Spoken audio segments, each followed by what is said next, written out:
US president Donald ട്രംപിന്റെ tariff നയങ്ങൾക്കെതിരെ ആഞ്ഞടിച്ച് American federal കോടതി. Trump തന്റെ അധികാര പരിധി ലംഘിച്ചെന്ന് കണ്ടെത്തിയ കോടതി താരിഫ് നയങ്ങൾ പ്രഖ്യാപിക്കുന്നത് തടഞ്ഞു. മറ്റ് രാജ്യങ്ങൾക്കെതിരെ ഏകപക്ഷീയമായി തീരുവകൾ ചുമത്താൻ പ്രസിഡന്റിന് അധികാരമില്ലെന്നാണ് 3-അംഗ ബെഞ്ചിന്റെ ഉത്തരവ്. അതിനിടെ ട്രംപ് ഭരണകൂടത്തിൽ നിന്ന് പിന്മാറുന്നതായി എലോൺ മസ്ക് വ്യക്തമാക്കി. ചെലവ് ചുരുക്കൽ ലക്ഷ്യമിട്ട് ട്രംപ് തന്നെ ഏൽപ്പിച്ച ദൌത്യത്തിന്റെ കാലാവധി പൂർത്തിയാകുന്നു എന്ന വിശദീകരണത്തോടെയാണ് ഇപ്പോൾ മസ്ക് പിന്മാറുന്നത്. ഡോക്ടർ സജിമോൻ ആന്റണി വിവരങ്ങളുമായി. Good morning doctor Sajimon Antony. ഏറ്റവും പ്രധാനപ്പെട്ട കാര്യം, എപ്പോഴും നമ്മൾ പ്രതീക്ഷിക്കുന്ന ഒരു കാര്യമാണ്, ട്രംപ് ഇങ്ങനെ എന്തൊക്കെ ചെയ്താലും അവസാനം അത് സെനറ്റിന്റെയും ഫെഡറൽ കോടതിയുടെയൊക്കെ മുന്നിലേക്ക് എത്തുമെന്നൊരു കാര്യം നമ്മൾ എപ്പോഴും പറയാറുണ്ട്. ഇപ്പോൾ ഫെഡറൽ കോടതിയുടെ ഭാഗത്ത് നിന്ന് ഈ അധികാര പരിധി ലംഘിച്ചാണ് ട്രംപ് ഇത്തരം തീരുമാനങ്ങൾ എടുത്തത് എന്ന ഒരു ഉത്തരവ് വരുമ്പോൾ, തീരുവ അടിച്ചേൽപ്പിച്ചത് വിലക്കുമ്പോൾ അത് എത്രത്തോളം ഇമ്പാക്ട് ഉണ്ടാക്കുന്നതാണ്? തീർച്ചയായിട്ടും ഇതൊരു ഇമ്പാക്ട് ഉണ്ട്. ഡൊണാൾഡ് ട്രംപ് 47ാമത്തെ പ്രസിഡന്റ് ആയിട്ട് അമേരിക്കയിലെ ജനുവരി 20 വന്നതിന് ശേഷം ഏറ്റവും കൂടുതൽ ഗൂഗിളിൽ സെർച്ച് ചെയ്ത് യൂട്യൂബ് ആണെങ്കിൽ ഏറ്റവും ലോകരാഷ്ട്രങ്ങൾ പ്രതിപാദിച്ച ഒരു വിഷയം, അല്ലെ നമ്മളാണെങ്കിലും ചർച്ചകളിൽ പ്രതിപാദിച്ച വിഷയം ഏതാണെന്ന് ചോദിച്ചത് ടാരിഫാണ്. അപ്പൊ ഇവിടെ അങ്ങോട്ട് തിരിഞ്ഞാലും ഇങ്ങോട്ട് തിരിഞ്ഞാലും ടാരിഫ് ടാരിഫ് ടാരിഫ് എന്നുള്ളൊരു വേർഡായിരുന്നു കേട്ടുകൊണ്ടിരുന്നത്. അപ്പൊ ഏകദേശം ഇന്ന് ഈ ജനുവരി 20 തൊട്ട് ഇന്ന് മെയ് 27 വരെ ഈ ഒരു 3 മാസം കൊണ്ട്, 4 മാസം കൊണ്ടിട്ട് ബൈഡൻ അഡ്മിനിസ്ട്രേഷൻ 4 വർഷം കൊണ്ട് എന്തുമാത്രം എക്സിക്യൂട്ടീവ് ഓർഡേഴ്സ് ഇട്ടോ അതിനേക്കാളും കൂടുതൽ, ഏകദേശം 160-ലധികം എക്സിക്യൂട്ടീവ് ഓർഡേഴ്സ് ആണ് ട്രംപ് അഡ്മിനിസ്ട്രേഷൻ ഇതുവരെ ഇട്ടിരിക്കുന്നത്. ഇന്നത്തെ ഈ ഒരു ഫെഡറൽ കോർട്ടിന്റെ വിധി മാൻഹാട്ടനിൽ നിന്നാണ്. അതൊരു സുപ്രധാനമായ ഒരു വഴിത്തിരിവിലേക്കാണ് വരുന്നത്. കാരണം എന്താണെന്ന് ചോദിച്ചു കഴിഞ്ഞാൽ, ഇത് തുടക്കം മുതലേ ഈ ടാരിഫ് പ്രതികൂലികൾ, പ്രത്യേകിച്ച് ഡെമോക്രാറ്റ്സുകളും മറ്റ് ആൾക്കാരും പറയുന്ന ഒരു നിയമവിദഗ്ധരും പറയുന്ന ഒരു കാര്യമുണ്ടായിരുന്നു. ടാരിഫ് എന്നുള്ളത് പ്രസിഡന്റിന്റെ അധികാര പരിധിയിൽ എക്സ്ക്ലൂസീവ്ലി വരുന്ന ഒരു കാര്യമല്ല, അതൊരു എക്സിക്യൂട്ടീവ് ഓർഡറിൽ കൊണ്ട് മാത്രം ചെയ്യാൻ പറ്റുന്ന കാര്യമല്ല, അത് US കോൺഗ്രസിന്റെ പരിധിയിൽ വരുന്നതാണ്. ഹിസ്റ്റോറിക്കലി ഇതിനു മുമ്പുള്ള ടാരിഫ് ട്രേഡ് റിലേറ്റഡ് കാര്യങ്ങളൊക്കെ US കോൺഗ്രസിന്റെ പെർമിഷനോട് കൂടി അവിടെ ചർച്ച നടന്നതിന് ശേഷം എടുത്ത തീരുമാനങ്ങളായിരുന്നു, അല്ലാണ്ട് പ്രസിഡന്റിന്റെ യൂണിലാറ്ററൽ എക്സിക്യൂട്ടീവ് ഓർഡറിൽ അല്ലായിരുന്നു എന്നുള്ളതായിരുന്നു ഒരു വാഗ്വാദം. അപ്പൊ അതിനെ ട്രംപ് അഡ്മിനിസ്ട്രേഷൻ എപ്പോഴും പറഞ്ഞുകൊണ്ടിരുന്നത് ഇത് രാജ്യസുരക്ഷയെ ബാധിക്കുന്ന ഒരു കേസാണ്, ഇതൊരു നാഷണൽ എമർജൻസിയുടെ പാർട്ടായിട്ടാണ്. അപ്പൊ അതുകൊണ്ടിട്ട് ആ ഒരു കാരണം കൊണ്ടിട്ട് പ്രസിഡന്റിന് ഈ ഒരു എക്സിക്യൂട്ടീവ് ഓർഡർ ചെയ്യാനുള്ള റൈറ്റ് ഉണ്ട് എന്നുള്ള ഒരു ട്രാക്കിലായിരുന്നു പോയിരുന്നത്. അപ്പൊ ആ ഒരു ട്രാക്കിന് ഒരു വിലങ്ങാണ് ഇപ്പൊ ഇത് വന്നിരിക്കുന്നത്, ഈ ഫെഡറൽ കോർട്ടിന്റെ അത്. അപ്പം അതോടൊപ്പം പറയേണ്ട ഒരു സുപ്രധാന വഴിപ്പാണ്, എന്നാൽ ഒരു സുപ്രധാന വിധിയല്ല എന്ന് നമുക്ക് കാണാൻ പറ്റും. കാരണം എന്താണെന്ന് ചോദിച്ചു കഴിഞ്ഞാൽ, ഇത് വളരെ ലോവർ റേഞ്ചിലുള്ള ഒരു കോർട്ടാണ് ഈ ഓർഡർ ഇട്ടിരിക്കുന്നത്. 3 ജഡ്ജിമാരുടെ ഐകകണ്ഠ്യേന തീരുമാനമായത്, പ്രത്യേകിച്ചും ഒരു ഇന്റർനാഷണൽ ട്രേഡ് റിലേഷൻസുമായിട്ട് ബന്ധപ്പെട്ട ഒരു കോർട്ടാണ് ഇത്. അതുകൊണ്ട് തന്നെ മണിക്കൂറുകൾക്കകം ട്രംപ് അഡ്മിനിസ്ട്രേഷൻ ഇതിനെതിരെ അപ്പീൽ കൊടുത്തിട്ടുണ്ട്.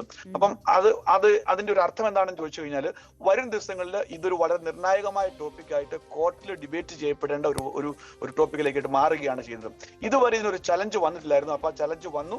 അതോടൊപ്പം തന്നെ 12 തൊട്ട് 15ഓളം ഡെമോക്രാറ്റിക് ഭരിക്കുന്ന സ്റ്റേറ്റുകളും ഇതുപോലെ തന്നെ പല കോർട്ടുകളിലും കേസുകൾ ഫയൽ ചെയ്തിട്ടുണ്ട്. അപ്പൊ അതിന്റെ വിധിയും ഇനി ഒന്നായിട്ട് വരാനിരിക്കുകയാണ്.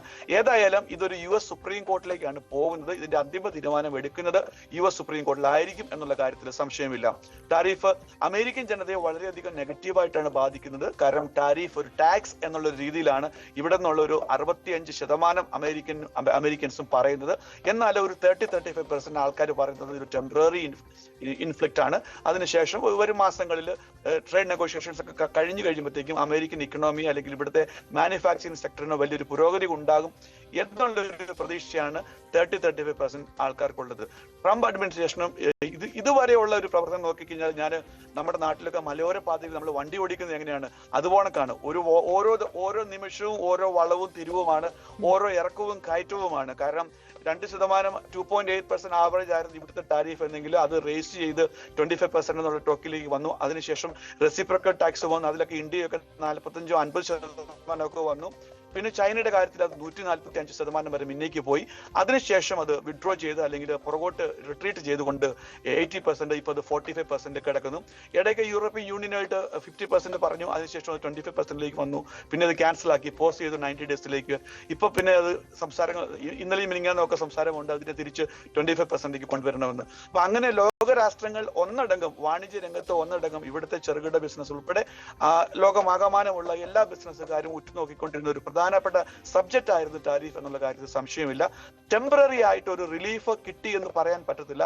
ലീഗലി അത് ഇൻകറക്റ്റ് ആയിരിക്കും. കാരണം അതിനേക്കാൾ ഉപരി നമുക്ക് പറയാൻ പറ്റുന്നത് ഒരു റിലീഫ് അല്ല, ഓൾറെഡി ഒരു കൺഫ്യൂഷൻ ഉണ്ട്, അതിലേക്ക് കൂടുതൽ കൺഫ്യൂഷൻ ആഡ് ചെയ്തു എന്നാണ് നമുക്ക് പറയാൻ പറ്റുന്നത്.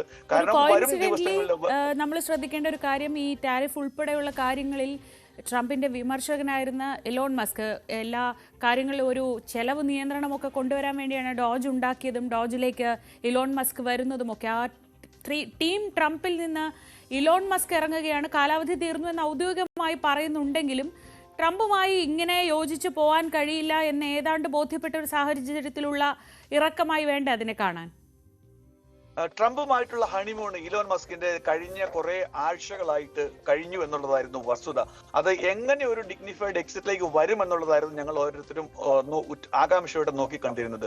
അത് ഈ ഒരു സമയത്ത് ഈ കഴിഞ്ഞ ദിവസങ്ങളിൽ ഇവിടെ US കോൺഗ്രസിൽ ഇവിടുത്തെ ബജറ്റ് പാസ്സാക്കുകയുണ്ടായി.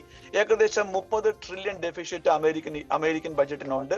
അതുകൊണ്ട് തന്നെയാണ് ഡോഡ്ജ് ഉണ്ടാക്കിയത് തന്നെ, ഇലോൺ മസ്കിനെ അതിന്റെ ഇൻചാർജ് ആക്കിയത് തന്നെ. അപ്പൊ അത് ഇവിടെ പലയിടത്തും പല മേഖലകളിലും കത്തിവെച്ച് ആ ഒരു ഡെഫിഷ്യറ്റ് കുറയ്ക്കുന്ന രീതിയിലേക്കുള്ള പ്രവർത്തനങ്ങൾ തുടങ്ങി വെച്ചിരുന്നു.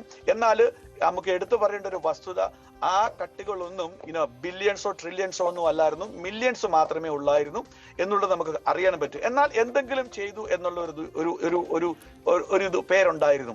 എന്നാൽ അതിന് ടോട്ടലി വിപരീതമായിട്ടാണ്, അല്ലെങ്കിൽ ഒരു ഇരട്ടത്താപ്പ് നയം തന്നെ പറയാൻ പറ്റും, പോളിസിയുടെ കാര്യത്തിൽ ട്രംപ് എടുത്തത്. കാരണം ആ ബജറ്റ് പാസ്സാക്കിയതിനകത്ത് 30 ട്രില്യന് 33.5, അതായത് 3.5 ട്രില്യനും കൂടെ ഡെഫിഷ്യറ്റ് കൂട്ടത്തക്ക രീതിയിലുള്ള ഒരു ബജറ്റാണ് US കോൺഗ്രസിൽ ഇപ്പൊ പാസ്സാക്കി വെച്ചിരിക്കുന്നത്. ഇനി വരും ദിവസങ്ങളിൽ സെനറ്റിലൂടെ പാസ്സാക്കി കഴിഞ്ഞാൽ, ആ ഒരു രൂപത്തിലും ഭാവത്തിലും പാസ്സാക്കി കഴിഞ്ഞു കഴിഞ്ഞാൽ അമേരിക്കൻ ഇക്കണോമി അല്ലെങ്കിൽ അമേരിക്കൻ ട്രേഡ് ഡെഫിഷ്യൻസി 30 ട്രില്യനിൽ നിന്നും 33.5 ട്രില്യനിലേക്ക് ഉയരുകയാണ്. അപ്പൊ ഈ ഒരു കാര്യത്തിൽ മസ്ക് അത് പബ്ലിക്കലി തന്നെ എക്സിൽ കുറിച്ചു. ഇതൊരു ശരിയായ പോളിസി അല്ല, ഈ അഡ്മിനിസ്ട്രേഷന്റെ പോക്ക് ശരിയല്ല എന്നുള്ള കാര്യത്തിൽ പറയുകയും അതോടൊപ്പം അദ്ദേഹം ഈ ഒരു അഡ്മിനിസ്ട്രേഷനിൽ വിഡ്രോ ചെയ്യുകയും ചെയ്യുന്നതാണ് ഇപ്പൊ നമ്മൾ കാണുന്നത്. അപ്പൊ ഇതൊക്കെ ട്രംപിനെ ചെറിയ തോതിൽ ഒരു പ്രതിസന്ധിയിലേക്കാണ് കൊണ്ടുവരുന്നത് എന്ന് ചോദിച്ചു കഴിഞ്ഞാൽ സംശയമില്ല. എന്നാൽ ഇലോൺ മസ്കിന്റെ കാര്യത്തിൽ വേറൊരു കാര്യം കൂടെ പറയേണ്ടിയിരിക്കുന്നു. 2016 ട്രംപ് അഡ്മിനിസ്ട്രേഷൻ വന്നപ്പോൾ ഇലോൺ മസ്കിനെ പോലെ തന്നെ വളരെ പ്രാഗൽഭ്യരായിട്ടുള്ള പ്രൈവറ്റ് ഇക്കണോമിയിൽ അല്ലെങ്കിൽ പ്രൈവറ്റ് ബിസിനസ്സിലുള്ള ലീഡേഴ്സിനെയൊക്കെ കൊണ്ടുവന്നിരുന്നു. ആ ഹണിമൂണൊക്കെ 3 മാസവും 6 മാസമോ ഒക്കെ ഉണ്ടായിരുന്നുള്ളൂ. അതിനുശേഷം ആ ഹണിമൂൺ തീരുന്നതാണ് നമ്മൾ കണ്ടത്. അപ്പോൾ അതേ ഒരു ട്രാക്കിലേക്കാണ് ഈ ഒരു പോയിന്റിൽ പോകുന്നത്. കാരണം ട്രംപിന്റെ കൂടെ കട്ടയ്ക്ക് നിൽക്കുന്ന ചില ലീഡിംഗ് ബിസിനസ് മാഗ്നറ്റുകൾ, ഇലോൺ മസ്ക് മാത്രമല്ല, ഇലോൺ മസ്കിനെ പോലെയുള്ള മറ്റു ചില സീനിയർ അഡ്വൈസേഴ്സും ഈ ടാരിഫിന്റെ കാര്യത്തിൽ ഒരു പരിധി വരെ ട്രംപിനെ സപ്പോർട്ട് ചെയ്താലും ഇപ്പോൾ വന്നിരിക്കുന്ന ഈ ഫെഡറൽ ഡെഫിഷ്യറ്റിന്റെ കാര്യത്തിനകത്ത് അവർ സപ്പോർട്ട് ചെയ്യുന്നില്ല. കാരണം ഈ പോളിസികൾ കോൺട്രഡിക്ടറി ആണ് എന്നുള്ളതാണ് അവരുടെയും അഭിപ്രായം. ഡോക്ടർ സജിമോൻ ആന്റണി ഇത്ര വിശദമായ കാര്യങ്ങൾ പറഞ്ഞു തന്നതിന്.